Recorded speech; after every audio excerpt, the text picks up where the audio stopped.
For this session, how can US tech companies crack the China market? Our first company is a leader in education technology space. Coursera opened massive open online courses by working with the university making their courses online. Please welcome Richard Wong, the head of growth engineering at Coursera.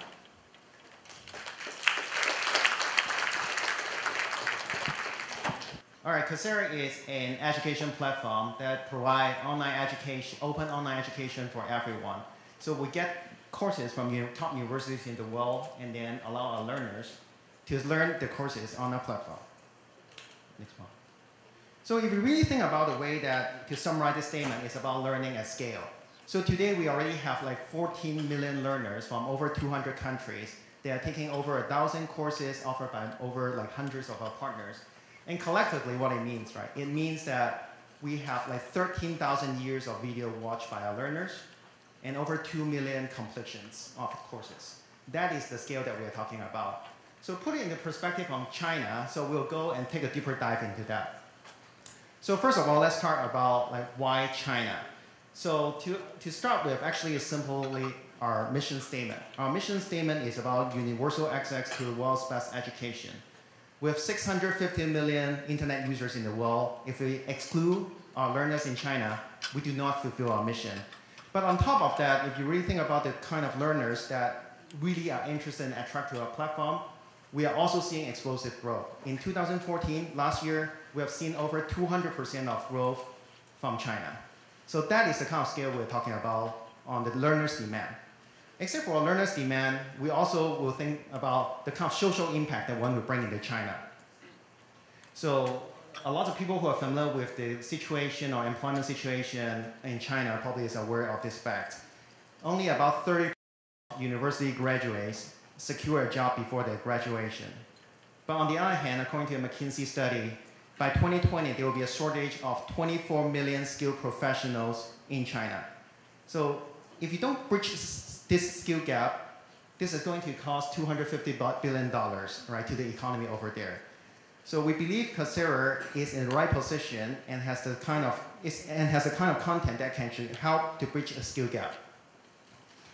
So let's talk about what we have, right? Today in China, we already have over 1 million learners.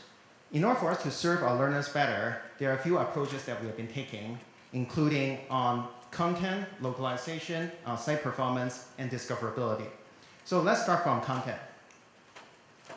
So again, right, we have over 120 partners in the world that providing very high quality English content. Coursera has taken a step to translate 200 of this content already, like with subtitles, into Chinese. So that has helped us to boost the enrollment for about like 300% once we do the subtitling. And on top of that, we also have done an experiment to fully translate certain classes, right, on Coursera. The one that you see on the screen is one of the very popular Wharton Business Foundation course that we host on Coursera that we have fully translated into Chinese. On top of subtitling, that has given us another 250% of enrollment boost. Second, except for importing English content from China, we also partner with the top 10 universities in China to deliver content to the Chinese learners. Today we have 40 native Chinese content in there. And some of these courses become one of the most popular courses. Right? By importing content from the top universities in the world and partner with the local universities to provide the different type of content, it has greatly expanded the market reach that we have on Coursera. And it has been proven in a lot of ways that it also helps our partners in China to help them to build reputation abroad as well. That become a very unique value proposition for Coursera in China. Localization. So it shouldn't surprise any one of you. In order for us to gain any traction in China, we need to translate our applications. We have translated our apps, website, and email into Chinese. That has resulted in very significant growth in China. But it's not just about translations. It's about customizing for the market. So we have taken some very special steps in customizing and address the needs for a Chinese user. For example, on our mobile application, China being #1 mobile penetration on our platform, we have done steps to optimize it through supporting subtitles or even supporting offline support. That means user can actually download our videos at home and then watch it while they're on the road or on the subway. And recently, we have partnered with Alipay and WeChat into our applications that provide a better and seamless experience for our Chinese learners through their learning journey. Site performance. I think it shouldn't surprise many of you as well. It is a persistent challenge for a lot of websites to get a very good performance in China in terms of availability and speed, right? So what Coursera has done in the last few months is we dedicate effort in there to optimize for speed in there. So this chart you see here is in June. We have made some major changes to our website that result in our page loading like 60% faster in China. And we know that we are not perfect yet.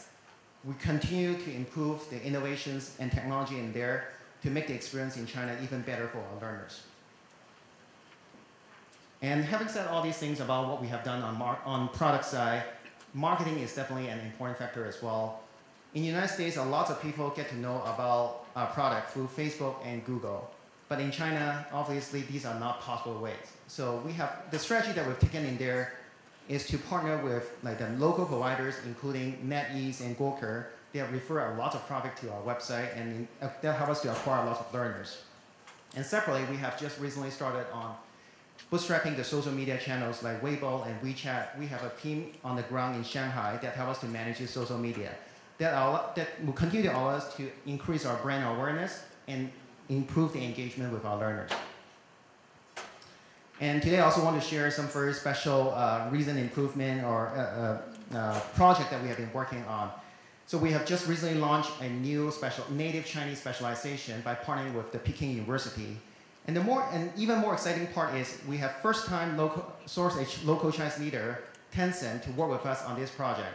So what Tencent specifically provide is to design a graduation project that allow the learners to leverage the skills they have learned in the course and then apply in this graduation project.